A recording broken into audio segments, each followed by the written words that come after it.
Nosotros somos del grupo 7 y a continuación les vamos a presentar las evidencias del trabajo que se realizó en clase, la que fue medir el radio y la longitud de circunferencia de diferentes objetos y con diferentes instrumentos. Profe, primeramente, ¿en qué área de ingeniería civil se desempeña y cómo se utiliza la geometría en su trabajo? Ya, yo en la parte de ingeniería civil me dedico a dos áreas, la una que es la de educación, que está aquí, y la otra es un poco al análisis de estructuras existentes. Ya, ¿cómo definiría un ángulo desde la perspectiva de la ingeniería civil? Un ángulo desde la perspectiva de ingeniería civil. Ya, los ángulos como tal son parte de dos rectas, ¿no es cierto? Y esto va como parte de la geometría. La geometría para la construcción es uno de los tres aspectos principales que nosotros consideramos al momento de construir. Entonces, esto de la geometría puede ir, esto de los ángulos puede, por ejemplo, relacionarse si es que nosotros tenemos una irregularidad en planta. ¿Qué quiere decir eso? Que cuando nosotros hay un tipo de irregularidad, que es cuando los ejes no son paralelos, sino que tienen un ángulo de inclinación. Esto va a cambiar porque ya el comportamiento va a ser diferente de la estructura y es un tipo de irregularidad en la que nosotros tenemos que aplicar diferentes conceptos de diseño y puede afectar en gran manera el comportamiento de una estructura. ¿Y a qué importancia piensa usted que tienen los ángulos en el diseño estructural o en el levantamiento de topografía, por ejemplo? Ya, en el diseño estructural es bastante, de hecho los ángulos forman parte esencial de todo, de la geometría, en tanto en la parte macro como micro.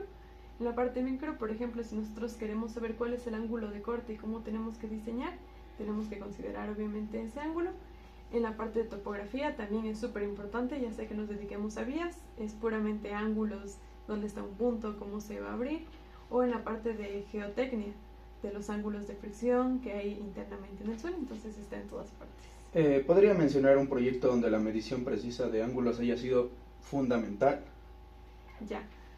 Bueno, podría ser uno de geotecnia en la construcción de una vía, donde el ángulo de fricción que determinaron del suelo fue de vital importancia, ya que este parámetro nos ayudó a darnos cuenta que era un tipo súper malo y que el muro que se iba a construir para luego hacer una vía en la parte de arriba tenía que ser bastante ancho y hacer un análisis mucho más exhausto porque ese ángulo había variado bastante. Entonces, sí. Ya, ¿usted cómo pensaría que afectaría los errores angulares en el cálculo de distancias o pendientes en una obra?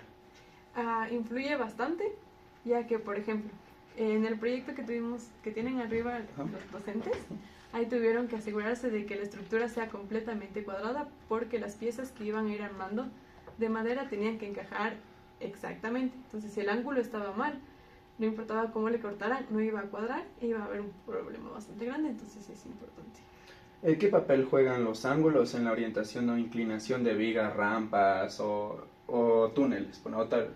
Ya, es bastante importante en cuanto a rampas porque hay una pendiente mínima, entonces tenemos que cumplir con esos ángulos para que las personas, si es que es para personas, puedan subir. Si está muy inclinado, obviamente en silla de ruedas no va a poder hacerlo, y si está muy bajo, la distancia va a ser súper larga.